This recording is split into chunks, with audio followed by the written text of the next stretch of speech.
Jangan lupa subscribe di YouTube channel Metro TV News dan juga nyalakan notifikasinya.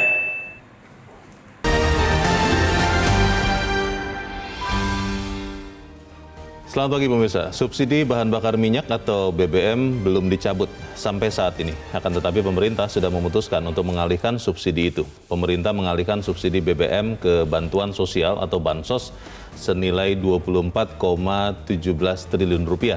Bansos ini akan menyasar 20,65 juta keluarga dan 16 juta pekerja yang bergaji 3,5 juta rupiah per bulan.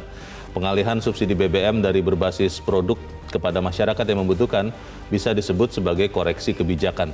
Koreksi atas kebijakan yang selama ini ternyata tidak tepat sasaran. Subsidi BBM malah dinikmati mayoritas orang berpunya. Pemirsa, inilah editorial Media Indonesia di hari ini Selasa 30 Agustus 2022 dengan tema Bantalan Sosial Jaga Daya Beli bersama saya Leonard Samosir. Dan editorial Media Indonesia ini juga dapat Anda simak melalui MG Radio Network di frekuensi 94,7 FM di kawasan Jakarta dan sekitarnya. Para pendengar dan Anda semua bisa ikut menyatakan pendapat Anda dengan menelepon nomor 021 583 9900. Dan pemirsa, pagi ini telah hadir di studio Metro TV bersama saya anggota Dewan Redaksi Media Group, Gaudentius Suhardi. Bang Gauden, selamat pagi. Selamat pagi, Lam. Sehat-sehat, Bang? Harus sehat ya, karena pakai masker. Karena pakai masker. Iya. Kita akan bicara soal kenaikan BBM nih, sebetulnya ya. Tapi kan ini yang kita bahas adalah bantalan sosialnya untuk menjaga daya beli. Pertanyaannya, Bang, masalahnya kenapa kemudian kok sudah siapkan semua, tapi kenaikan BBM-nya belum juga ketahuan. Tapi sebelum bahas itu, Bang Gauden, kita lihat dulu beberapa berita yang menjadi perhatian media Indonesia. Yang pertama, ini yang senapas dengan editorial pagi ini, headline di media Indonesia. Pemerintah tambah bantalan sosial. Ini kan kemarin sudah diumumkan, barusan juga di opening sudah disampaikan. Pertanyaannya, Bang, kenapa kemudian disiapkan dulu, BBM-nya tidak naik juga nih? Bagaimana, Bang Gauden? Ya, mungkin kita tidak berpikir konsekuensi harus menaikkan BBM. Tetapi yang paling penting itu ada perhatian negara terhadap rakyat yang membutuhkan di tengah lonjakan harga-harga kebutuhan pokok ya. Selama ini kan sudah ada dua bantuan sosial ya. Ada yang terkait dengan keluarga sejahtera, ada pangan tunai langsung gitu kan. Sekarang ditambah lagi menggeser dari subsidi BBM untuk dijadikan bantalan sosial yang besarannya itu 24,17 triliun.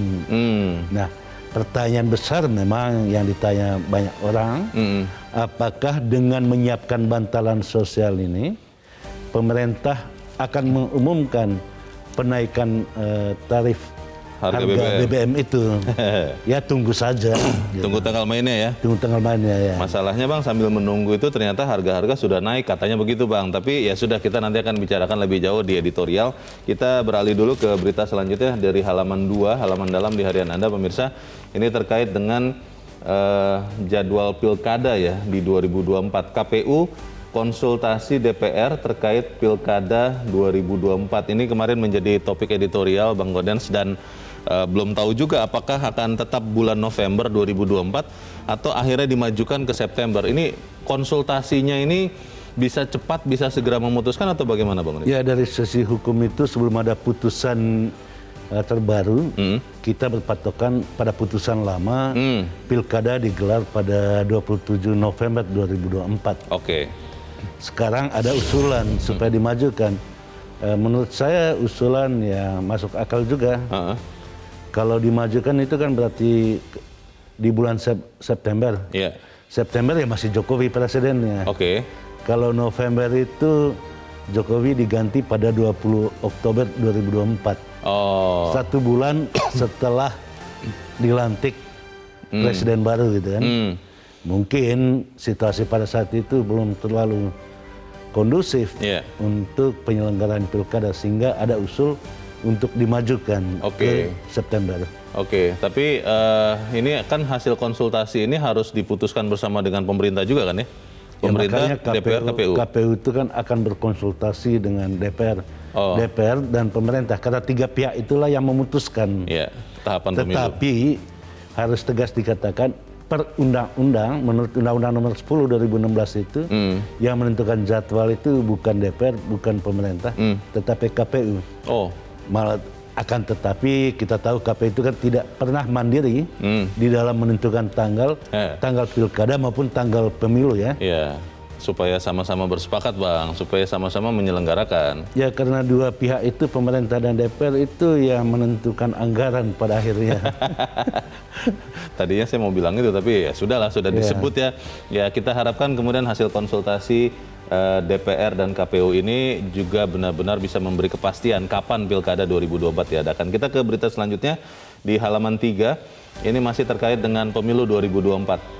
Beritanya menarik, judul beritanya begini pemirsa, ada nama Puan tetapi tidak Prabowo. Ini maksudnya apa ini Bang Goden?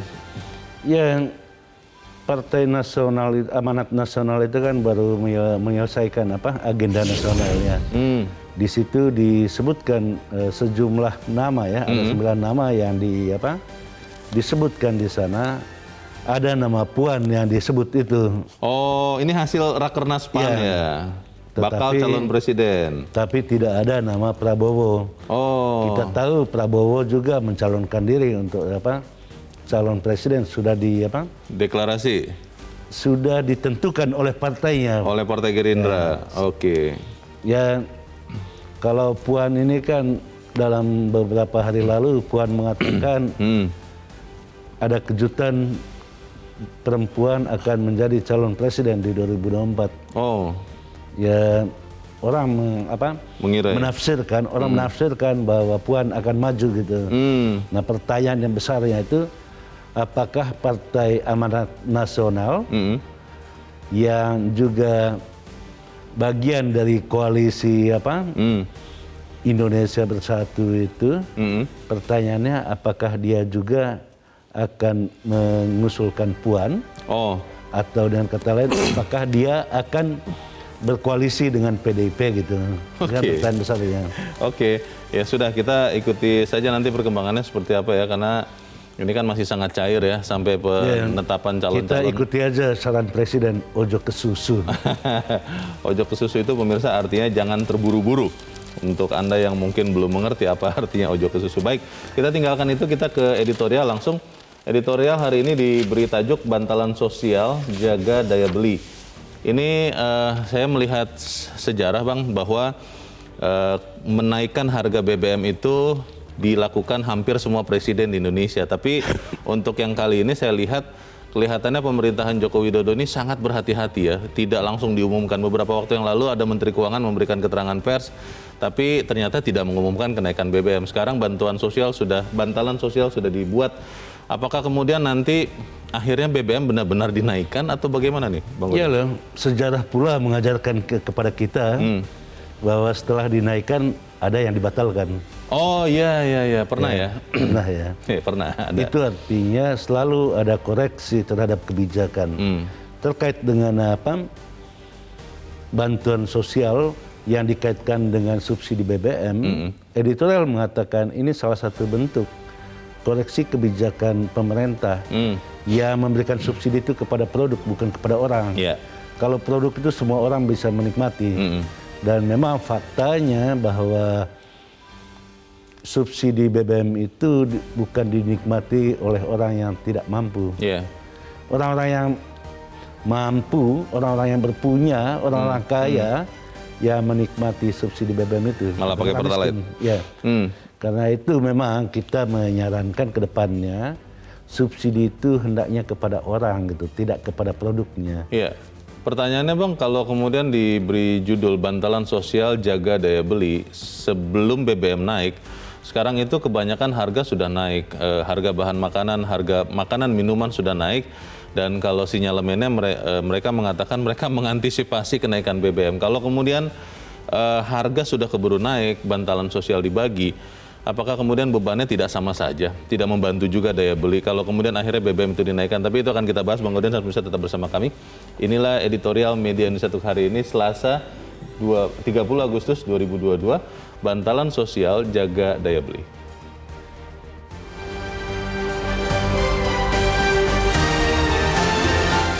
Bantalan sosial jaga daya beli.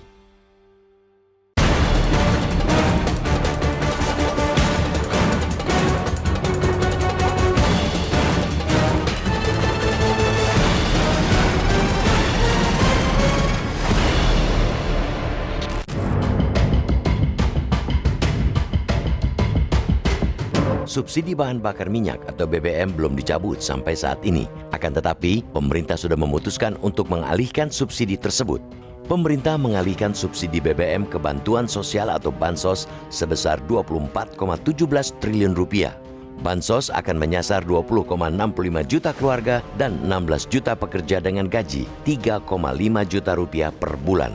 Pengalihan subsidi BBM dari berbasis produk kepada masyarakat yang membutuhkan bisa disebut sebagai koreksi kebijakan. Koreksi atas kebijakan yang selama ini ternyata tidak tepat sasaran. Subsidi BBM malah dinikmati mayoritas orang berpunya. Subsidi BBM tahun ini terbesar sepanjang sejarah. Dari semula dianggarkan 152,5 triliun rupiah bertambah menjadi 502,4 triliun rupiah dalam APBN perubahan. Jika tidak segera mengubah kebijakan untuk mempertahankan subsidi BBM hingga akhir tahun, dibutuhkan gelontoran dana 198 triliun rupiah. Angka fantastis yang malah dinikmati orang-orang kaya. Fakta yang disodorkan Menteri Keuangan Sri Mulyani membuat mata terbelalak. Ternyata 89% solar subsidi dinikmati dunia usaha. Sedangkan 11% lainnya dinikmati rumah tangga. Dari total segmen rumah tangga, 95% dinikmati rumah tangga mampu dan hanya 5% yang dinikmati rumah tangga miskin alias petani dan nelayan. Sebaliknya, untuk Pertalite subsidi, 14% dinikmati dunia usaha dan sisanya 86% dinikmati rumah tangga. Namun dari segmen rumah tangga itu, 80% dinikmati rumah tangga mampu dan hanya 20% yang dinikmati rumah tangga miskin. Fakta itu mengkonfirmasikan bahwa BBM subsidi dinikmati orang-orang kaya. Terang benderang sudah, anggaran subsidi itu salah sasaran dan tidak adil. Bukan mengurangi kemiskinan, justru menciptakan kesenjangan. Kini, tiba saatnya prinsip keadilan itu harus benar-benar ditegakkan. Adil sesuai dengan kemampuan dan tingkatan ekonomi setiap warga negara. Tidaklah salah bila pemerintah memaksa 80% pemilik mobil pribadi untuk membeli BBM non-subsidi. Tentunya langkah koreksi pemerintah terhadap penyaluran subsidi ini patut didukung semua pihak. Pengalihan subsidi yang selama ini ke produk BBM menjadi langsung ke masyarakat yang berhak diharapkan dapat mewujudkan rasa keadilan. Mulai 1 September 2022, pemerintah akan menggelontorkan 3 bentuk bantuan sosial kepada masyarakat yang berhak. Penebalan bantuan ini bertujuan menjaga perekonomian masyarakat ketika subsidi BBM dikurangi.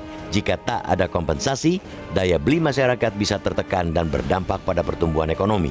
Bantalan sosial wajib diberikan kepada masyarakat yang tergolong berada di dalam garis kemiskinan yang kini menurut Badan Pusat Statistik atau BPS mencapai 26,16 juta orang. Bantuan langsung tunai atau BLT akan diberikan kepada 20,65 juta kelompok penerima manfaat dengan nilai Rp600.000 per penerima manfaat. BLT dengan anggaran sebesar 12,4 triliun rupiah itu akan disalurkan Kementerian Sosial melalui kantor pos di seluruh Indonesia.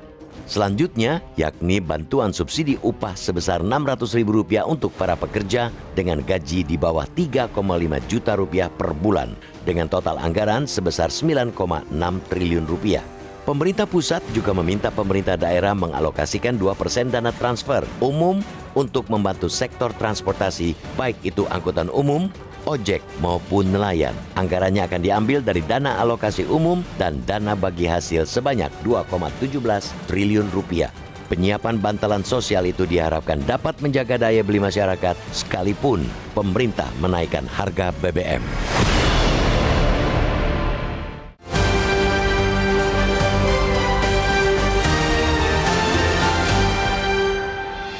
Anda bisa ikut menyatakan pendapat Anda di bagian berikut selepas jeda. Pemirsa, untuk saat ini tetaplah bersama kami.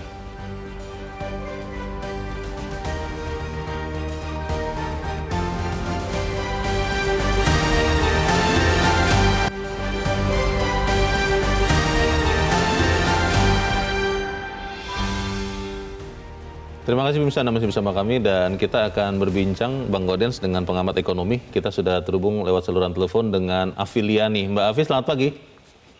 Selamat pagi Mas Leonard.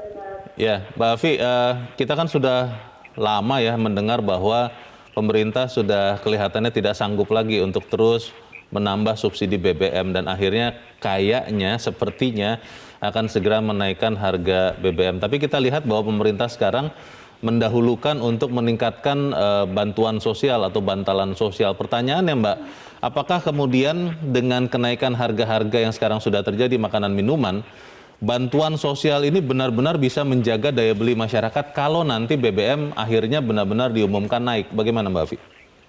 Ya, pertama menurut saya adalah biar terlambat asalkan lebih baik daripada tidak sama sekali ya. Oh. Kenapa? Karena kalau kita lihat subsidi ini kan diharapkan sampai akhir tahun itu bisa 23 juta kiloliter. Tapi ternyata dalam kenyataannya itu diperkirakan bisa 29 juta kiloliter. Yeah. Jadi pemerintah dari 500 bisa menjadi 600 triliun kan gitu. Betul. Nah, berarti ketidaksanggupan pemerintah juga dalam menambah terus subsidi BBM dan ternyata memang tidak tepat sasaran ya. Data menunjukkan tadi bahwa penggunanya itu justru bukan orang yang harusnya disubsidi, tetapi justru orang semua mampu ya? pihak bisa menikmati, ya betul. Yeah. Jadi bantalan sosial diberikan dulu itu menurut saya lebih baik duluan gitu daripada pengumuman dulu baru bantalan sosial. Oke. Karena apa? Biasanya begitu pengumuman besok harga Yeah. udah naik semua kan gitu ya. Nah, Sehingga masalahnya Mbak Afi, kalau kata pengusaha ya, terutama pedagang makanan minuman nih, udah naikin dulu ya. mereka sudah naikkan duluan harga-harga sekarang karena mereka tahu akan segera naik BBM. Pertanyaannya, kalau nanti BBM benar-benar dinaikkan, apakah harga itu tidak akan jadi naik lagi begitu? Sehingga bantalan atau bantuan sosial ini jadi tidak ada gunanya Mbak. Bagaimana Mbak Afi? Betul, ini sebuah pelajaran sebenarnya. Ketika kebijakan itu ditunda-tunda, maka menimbulkan uncertainty dan menimbulkan pelaku usaha, terutama adalah pengusaha-pengusaha itu lebih prediksi menaikkan dulu gitu Mas. Sehingga juga ada keinginan untuk mendapatkan margin lebih dulu, itu sudah biasa dong dalam pengusaha. Ya. Motif ekonomi Nah, ya. jadi nanti betul. Nah, nanti apakah setelah ini dinaikkan terus akan menaikkan lagi? Menurut saya belum tentu. Karena begitu daya beli turun, mereka juga akan mengalami problem dalam peningkatan omset penjualan. Jadi akhirnya akan terjadi keseimbangan pasar baru menurut saya. Itu. Oke. Baik, Mbak Afi, ini kan salah satu penyebab utama kenapa akhirnya subsidi BBM dikurangi adalah karena tingginya harga minyak mentah. Salah satu penyebab utamanya adalah perang Rusia-Ukraina yang kita tidak tahu sampai kapan. Kalau melihat ini langkah pemerintah untuk mengamankan sampai akhir tahun, apakah keamanan ini bisa dijamin atau dipastikan sampai tahun depan, Mbak? Karena kan kita belum tahu perang Rusia-Ukraina kapan berakhir. Bagaimana, Mbak? Betul. Jadi memang kalau kita belajar dari negara-negara lain itu ada beberapa strategi ya. Strategi pertama adalah kita memang harus antisipasi harga-harga ini sampai berapa, ya kan? Sehingga ketika itu pemerintah sudah punya alternatif-alternatif. Apakah memang bisa kontrak dengan negara lain yang selama ini belum menjadi kontrak pemerintah dalam import BBM, itu satu ya. Yang kedua mungkin bisa segera subsidi misalnya mobil listrik gitu ya, supaya bisa ada kecepatan orang itu penghematan terhadap BBM gitu. Jadi menurut saya mana yang paling banyak menyerap BBM itulah yang akan diberikan dulu kemudahan-kemudahan sehingga kita bisa menghemat secara nasional gitu. Itu saya rasa juga penting. Tidak hanya mencari suplainya saja tapi juga mengurangi dari sisi demand gitu. Oke. Mbak Afi, terakhir Mbak, ini kan bantuan atau bantalan sosial sudah dijaga. Akan bisa diterima masyarakat tidak kalau menurut Mbak Afi? Akan ada keresahan tidak kalau menurut Mbak Afi? Ya, menurut saya meresah itu kelas menengah, ya kan? Karena kelas menengah itu kan sudah punya kemampuan, ya kan? Tapi kan ada kelas menengah yang juga nggak punya kemampuan dan itu sudah disubsidi oleh pemerintah, di mana pekerja yang pendapatannya itu di bawah 3,5 juta kan dibantu oleh pemerintah, ya. Nah, ini menunjukkan sebenarnya kelas menengah sebagian itu sudah juga dibantu oleh pemerintah. Nah, mungkin yang perlu disosialisasikan kepada publik adalah bahwa mereka harus tahu selama ini penggunaan itu tidak tepat sasaran gitu. Sehingga subsidi ke orang itu lebih tepat sasaran karena dinikmati orang-orang yang memang membutuhkan. Nah, itu mungkin perlu disosialisasikan agar orang-orang yang mendapat bantalan ini juga akhirnya bisa menerima gitu, bahwa mereka itu mendapatkan porsinya dibandingkan kalau BBM yang justru disubsidi gitu. Itu sih menurut saya yang perlu dilakukan oleh pemerintah. Baik, dan komunikasi ini sebaiknya dilakukan bukan hanya saat pemerintah terpaksa menaikkan harga BBM, begitu ya Mbak Afi ya? Itu betul sekali. Jadi pada saat itu mungkin pemerintah mempertimbangkan dari sisi aspek keamanan kan. Jadi mungkin pada saat itu pemerintah nanyanya kepada keamanan. Nah, keamanan kan nggak ngerti dalam soal ekonomi. Nah, sehingga itu seringkali bertentangan antara pengamanan dengan ekonomi. Nah, ini yang mungkin perlu juga ada komunikasi ya. Mereka juga perlu memahami bahwa itu adalah persoalannya bukan sekedar keamanan, tapi persoalan ekonomi. Itu Mas Bernard. Baik. Terima kasih Mbak Afiliani sudah mencerahkan kami pagi ini. Selamat pagi Mbak Afi. Pertanyaannya Bang Gaudens, apakah yang disampaikan Mbak Afi itu juga dipahami masyarakat? Apakah kemudian masyarakat bisa memahami kalau kemudian ternyata nanti BBM dinaikkan, harga-harga ikut naik lagi, yang saat ini sudah mulai naik karena antisipasi kenaikan BBM. Bagaimana Bang? Ya, soal kenaikan harga itu kan ada juga kenaikan harga yang tidak ada korelasinya dengan penaikan harga BBM. Buktinya harga cabai di awal tahun aja sudah naik ya. Oh iya, iya. Tetapi bisa dipahami bahwa ada psikologis di sana, suasana kebatinan masyarakat ketika diancang-ancang atau diisukan karena belum diambil keputusan, diisukan akan menaikkan harga BBM, memang barang-barang juga mulai naik ya. Begitu BBM naik, ditambah lagi kenaikan itu. Bisa naik lagi kan? Bisa naik lagi harga barang. Itu. Ironisnya, ketika harga minyak dunia turun, hampir tidak pernah terjadi BBM itu ikut turun juga gitu. Iya, tidak mau kehilangan keuntungan itu Bang Gaudens. Itu yang pertama. Yang kedua yang harus kita pahami, subsidi sekarang itu memang terlalu besar ya. Pada mulanya pada APBN 2022 itu kan hanya mengalokasikan 152,5 triliun untuk subsidi BBM. Ketika terjadi penaikan harga minyak dunia sekitar $100 per barel, di situ pemerintah terpaksa menambah subsidi menjadi 502,5 triliun ya. Subsidi dan kompensasi ya? Ya, kompensasi. Nah, kalau dengan 502,5 triliun ini hanya bisa menanggung sampai Oktober. Nah, untuk dari Oktober sampai Desember harus disiapkan lagi dana segar sekitar 198 triliun. Nah, di rapat Menteri Keuangan dengan DPR itu Menteri Keuangan sudah angkat handuk ya. Tidak mampu lagi menanggung 198 ini. Karena itulah bisa dipahami sekarang pemerintah mulai menghitung-hitung untuk menaikkan harga BBM. Nah, sebelum itu dinaikkan, dikucurkanlah bantalan sosial atau dana sosial ini, dimulai pengucurannya itu pada tanggal 1 September. 1 September itu 2 hari dari sekarang gitu. Lusa ya? Ya. Tapi pertanyaannya kembali lagi Bang Gaudens, apakah kemudian ini benar-benar bantuan sosial bisa menjaga daya beli? Karena sekarang saja kan harga-harga terutama makanan minuman sudah naik. Kalau nanti BBM benar-benar dinaikkan, kembali misalnya ada yang mengambil peluang itu untuk menaikkan lagi harga jual produknya, akhirnya kan daya belinya juga bisa jadi tidak terjaga, Bang. Tergantung sudut pandang kita. Yang dibantu itu adalah orang yang benar-benar membutuhkan. Orang yang tidak mampu itu yang dibantu ya. Itu kan ada kategorisasi.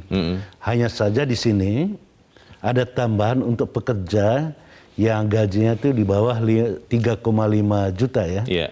di atas 3,5 itu pas di garis 3,5 itu tidak dibantu, itu hanya di bawah itu aja kan. Nah itu pertanyaannya Bang, kan yang di garis perbatasan itu, tadi Mbak Afi juga sempat sitir, kelas menengah yang rentan bawah sebetulnya. Menengah yang di perbatasan kategorisasi menengah dan bawah, itu justru yang rentan dengan terkena beban karena kenaikan harga BBM. Mereka ini jumlahnya banyak loh Bang, ini bagaimana Bang? Ya, memang seperti itu konsekuensi logis. Ini kan soal pilihan ya. Pemerintah itu tidak terlalu banyak pilihannya. Tetapi saya mau mengatakan biasanya pemerintah di masa normal itu BBM itu hanya dinaikkan di awal-awal masa jabatan. Oh, Tidak di tahun politik. ini udah mau pemilu ya? Tentu Presiden Jokowi tidak punya beban lagi gitu ya. Karena katanya hanya 2 periode bolehnya menurut konstitusi ya. Iya. Walaupun sekarang itu banyak sekali yang mendorong-dorong supaya 3 periode. Bukan udah selesai itu Bang, isu itu Bang? Sudah lah, nggak usah dibicarakan lagi Bang, 3 periode. Juga disebut-sebutkan lagi sekarang ini kan. Tetapi yang mau saya katakan, karena tidak ada beban politik lagi, ya tidak terlalu susah untuk menaikkan itu. Oke. Tetapi kita harus memahami bahwa sebelum itu dinaikkan, Presiden benar-benar memperhatikan masyarakat kecil dengan mengucurkan bantalan sosial. Gitu. Pertanyaan berikutnya Bang, ini sebenarnya masalah yang banyak masalah-masalah ikutan ya. Apakah kemudian subsidi yang sekarang mulai pelan-pelan dikoreksi, tadi Bang Godian mengatakan koreksi kebijakan, yang tadinya subsidinya terbuka kepada harga jual barang BBM Pertalite, itu sekarang mulai pelan-pelan diubah menjadi subsidi tertutup yang diberikan kepada orang yang memang berhak menggunakan. Apakah perubahan ini bisa mulus dilaksanakan? Karena kita kan tahu Bang, soal bantuan sosial saja, itu masih saja ada yang sampai sekarang masih belum terima, sementara ada yang tidak layak terima malah jadi terima. Itu bagaimana Bang? Ya kalau bantalan sosial itu sejauh ini ya, setelah data itu direvisi, update data-data penerima itu sudah tidak ada masalah lagi sih terkait dengan penerima. Sudah tidak ada masalah? Sudah tidak ada. Karena begitu orang yang berhak tidak menerima, mudah sekali mekanismenya untuk mengkomplain kalau tidak mendapatkannya. Dan langsung direspon ya? Dan langsung direspon ya. Itu yang pertama. Yang kedua, tadi kita katakan bahwa siapa yang terkena dampak dari penaikan harga ini. Iya. Memang masyarakat menengah yang mendekati garis itu, garis batas itu yang akan terdampak. Tetapi ingat juga, walaupun dinaikkan, tetap tidak mengikuti mekanisme pasar normal gitu. Tetap ada subsidi di sana, cuman besaran subsidinya yang dikurangi gitu. Oke, pertanyaannya Bang, apakah masyarakat bisa mengerti, tahu bahwa subsidi itu tetap ada, karena jangan-jangan komunikasi ini belum mencapai masyarakat yang luas. Lalu kalaupun sampai, apakah mereka bisa paham dan menerima? Kita bahas di bagian berikut. Bang Godian bersama kami, Editorial Media Indonesia segera kembali.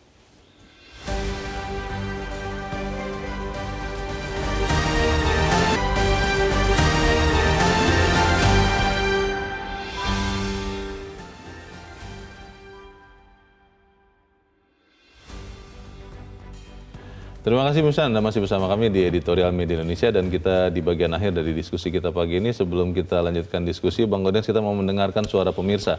Kita sudah terhubung dengan Pak Ihwan di Jember, Jawa Timur. Pak Ihwan, selamat pagi Pak. Selamat pagi Bang Godian, selamat pagi Bang Leo. Selamat pagi Pak Iwan.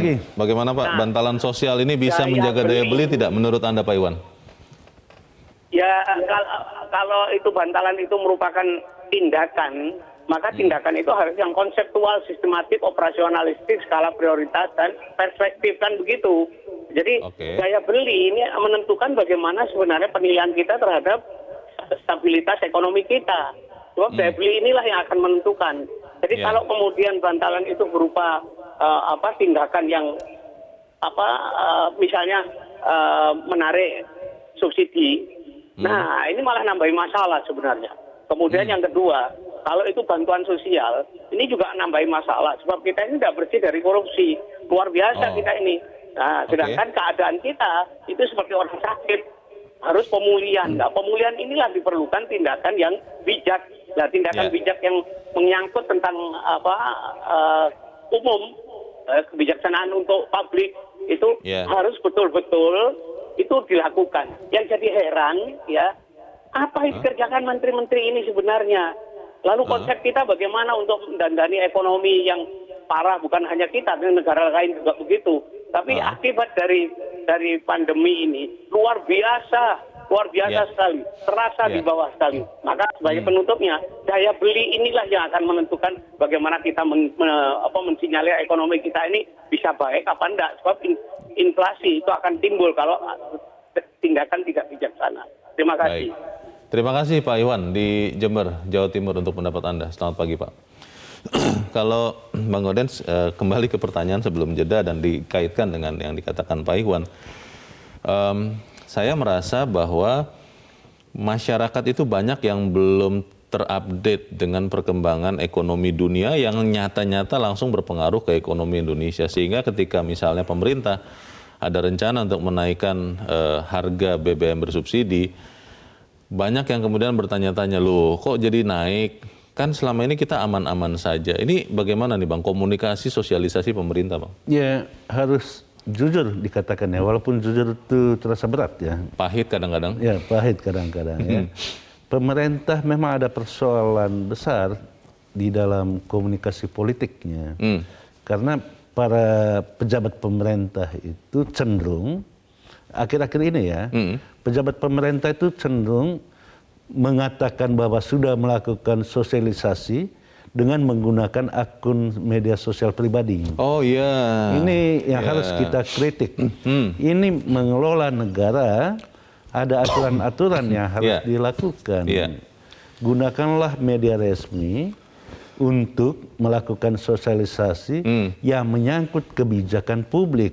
Jadi harus masuk di ruang publik, bukan masuk di ranah privat. Nah, mengelola kebijakan publik, melakukan sosialisasi di ruang privat adalah kesalahan fatal. Ya. Karena katanya begini Bang, kan ada akun-akun media sosial yang dipakai oleh pejabat itu, ditulis nama akunnya adalah dari lembaganya, misalnya kementerian apa begitu, dan saya harus sebut kalau misalnya itu Instagram ada centang biru, berarti itu kan verified account, dan akhirnya itu bisa dipakai untuk menyosialisasikan. Dan itulah sekarang trennya masyarakat sekarang Bang. Masyarakat mungkin sekarang sudah makin jarang menyaksikan, membaca, melihat media-media mainstream, sukanya media sosial, katanya begitu Bang. Ya, terkait penaikan tarif atau apapun yang terkait dengan hajat hidup orang banyak, itu adalah kebijakan publik.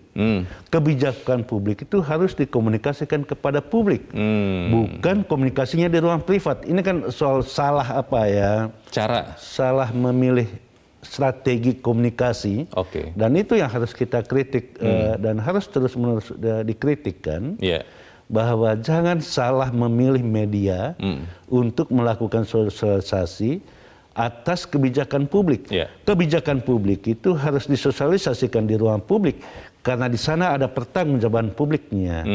Kalau di kebijakan publik disosialisasikan di ruang privat, sama sekali di sana tidak ada pertanggungjawabannya. Gitu.